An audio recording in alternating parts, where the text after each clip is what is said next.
दोस्तों, चांद पृथ्वी का एकमात्र प्राकृतिक उपग्रह है जो पृथ्वी के चारों ओर चक्कर लगाता है, क्योंकि ये पृथ्वी की ग्रेविटेशनल फोर्स से बंधा हुआ है। चांद किसी बच्चे के लिए उसका प्यारा चंदा मामा है, तो किसी प्रेमी के लिए प्रेमिका की सुंदरता की उपमा है।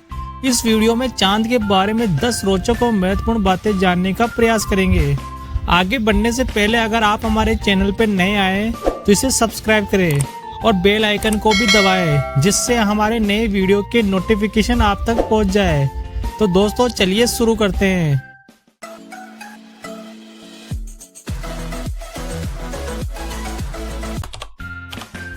दोस्तों, चांद हमारे सौर मंडल का 5वां और हमारी पृथ्वी का एकमात्र प्राकृतिक उपग्रह है।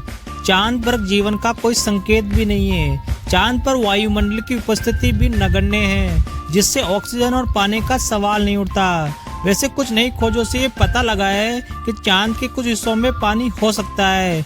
इसके लिए आगे रिसर्च जारी है। वैसे मैं आपको बता दूं कि चांद पर पानी की मौजूदगी का पता हमारे भारत के चंद्रयान मिशन के तहत लगा था। ये हमारे लिए बड़े गर्व की बात है। दोस्तों, चांद की उत्पत्ति 4.53 बिलियन साल पहले की मानी जाती है। चांद की उत्पत्ति के बारे में वैज्ञानिकों का ये मत है कि चांद पहले पृथ्वी का ही एक हिस्सा था, लेकिन एक बड़े उल्कापिंड जिसका नाम थैया था, उसकी पृथ्वी से टक्कर हुई थी। उसके बाद पृथ्वी से एक बड़ा हिस्सा अलग होकर चांद बना था। ये घटना तब हुई जब पृथ्वी अपनी शुरुआत में थी। वैसे वैज्ञानिक ये मानते हैं कि उल्कापिंड बहुत बड़े आकार का था, जिससे पृथ्वी से इतना बड़ा हिस्सा अलग हुआ था। चांद को देखकर इंसान के मन में हमेशा ये उत्सुकता रहती थी कि आखिर चांद पर क्या है। इंसान यहाँ जाना चाहता था। चांद पर जाने का इंसान का ये सपना आखिरकार वर्ष 1969 को साकार हुआ, जब नासा के अपोलो मिशन के अंतर्गत जुलाई 20 के दिन इंसान ने चांद पर पहला कदम रखा था। इस मिशन के अंतर्गत नील आर्मस्ट्रॉन्ग, माइकल कॉलिंस और बज एल्ड्रिन ने चंद्रमा का सफर पूरा किया था। चांद पर पहला कदम आर्मस्ट्रॉन्ग ने रखा था और उनके साथ बज एल्ड्रिन भी चांद की धरती पर उतरे थे, जबकि कॉलिंस चांद की ऑर्बिट में ही मौजूद रहे। आपको जानकर गर्व होगा कि अब तक चांद पर 12 इंसान जा चुके हैं। अपोलो 17 अंतिम मून मिशन था, जिसमें इंसान ने चांद का सफर किया था। अब चलिए दोस्तों, चांद के आकार और दूरी की बात करते हैं। चांद का आकार पृथ्वी का 27% ही है। आपको मैं बता दूं कि चांद की त्रिज्या 1737.1 किलोमीटर है, जबकि पृथ्वी की त्रिज्या 6371 किलोमीटर है। पृथ्वी और चांद के मध्य दूरी 3,84,400 किलोमीटर के बराबर है। आपको बता दूं कि चांद पृथ्वी का एक ऑर्बिट 27 दिन में पूरा करता है।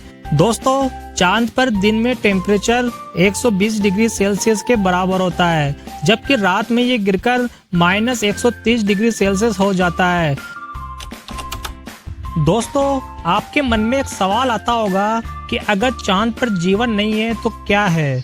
वैज्ञानिकों के गहन अध्ययन और मून मिशन के तहत ली गई तस्वीरों से यह प्रमाणित हो गया है कि चांद पर जीवन नहीं है। चांद पर गहरे गड्ढे हैं। ये गहरे गड्ढे कई किलोमीटर चौड़े हैं। कुछ गड्ढे तो करीब 19 किलोमीटर के बराबर है। धरती से खूबसूरत दिखने वाला चांद बदसूरत गड्ढों से भरा हुआ है। चांद पर बने ये गड्ढे उल्कापिंडों के टकराने से बने हैं। क्योंकि चांद पर कोई वायुमंडल नहीं है, इसीलिए उल्कापिंड नष्ट नहीं हो पाते हैं और सीधे चंद्रमा की भूमि से टकरा जाते हैं। दोस्तों, चांद पर बने गड्ढों का पता चांद पर जाने से पहले ही पता चल गया था। गैलीलियो गैलीली ने अपने दूरबीन से चांद पर बने ये गड्ढे देखे थे।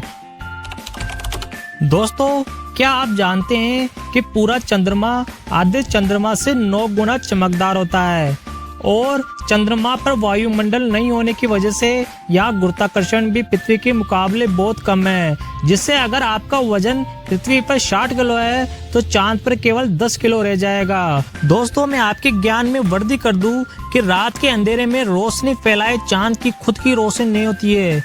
यह सूर्य के प्रकाश से चमकता है। आपको जानकर शायद हैरानी हो कि हम पृथ्वी से चांद का केवल एक हिस्सा ही देख पाते हैं। एक तरह से कहे तो केवल 59% हिस्सा ही पृथ्वी से दिखाई देता है, जबकि दूसरा हिस्सा जिसे डार्क साइड ऑफ मून कहा जाता है वो हमेशा अंधकार में ही रहता है। चौंक गए ना आप दोस्तों, क्या आप जानते हैं कि चांद पर कई सारे पर्वत भी मौजूद है। सबसे ऊंचे पर्वत का नाम मानस हुएगोनस है, जिसकी ऊंचाई करीब 4700 मीटर है। आपकी जानकारी के लिए बता दूं कि पृथ्वी पर समुद्र में आने वाला ज्वार भाटा चंद्रमा के गुरुत्वाकर्षण की वजह से आता है।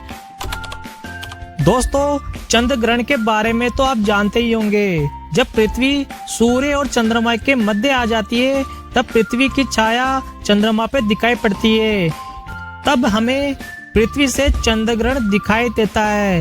ये एक खगोलीय घटना है जो अक्सर होती रहती है। लेकिन दोस्तों, अब मैं आपको एक रोचक बात बताता हूँ कि जब पृथ्वी पर चंद्र ग्रहण दिखाई देता है तो चांद पर क्या दिखाई देता है।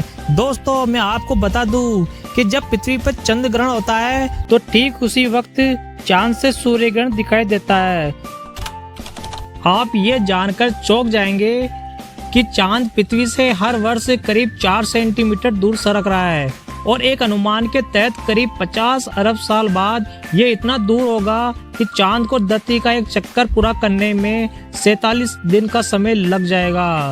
आप ये तो जानते ही है कि पृथ्वी का एक दिन 24 घंटे का होता है, लेकिन आप ये जानकर जरूर हैरान रह जाओगे जब मैं आपको बताऊंगा कि अगर चांद अचानक गायब हो जाए तो पृथ्वी पर एक दिन केवल 6 घंटे का रह जाएगा। चौंक गए ना दोस्तों आप। आपको यह भी जानना चाहिए कि जब नील आर्मस्ट्रॉन्ग चंद्रमा की धरती पर उतरे थे तो उनके कदमों के निशान चांद पर बन गए थे, जो आज भी चांद पर मौजूद है और आने वाले लाखों सालों तक चांद पर मौजूद रहेंगे, जब तक कि कोई उल्कापिंड उस जगह से नहीं टकराता। दोस्तों, आपको जानकर ताज्जुब होगा कि चांद पर आप बात नहीं कर सकते क्योंकि आपकी आवाज दूसरे तक नहीं पहुंचती है। ऐसा इसलिए होता है क्योंकि चांद पर हवा नहीं है। हवा नहीं होने से ध्वनि ट्रेवल नहीं कर पाती है। तो दोस्तों, चांद के बारे में रोचक तथ्य और जानकारियाँ आपको कैसी लगी? मुझे पूरा विश्वास है कि आपको ये वीडियो जरूर पसंद आएगा, तो इसे लाइक और शेयर करें। और चांद के बारे में आपके मन में कोई सवाल रह गया है तो इसे कमेंट करें। और लगे आज दोस्तों, इस चैनल को सब्सक्राइब भी कर लीजिए।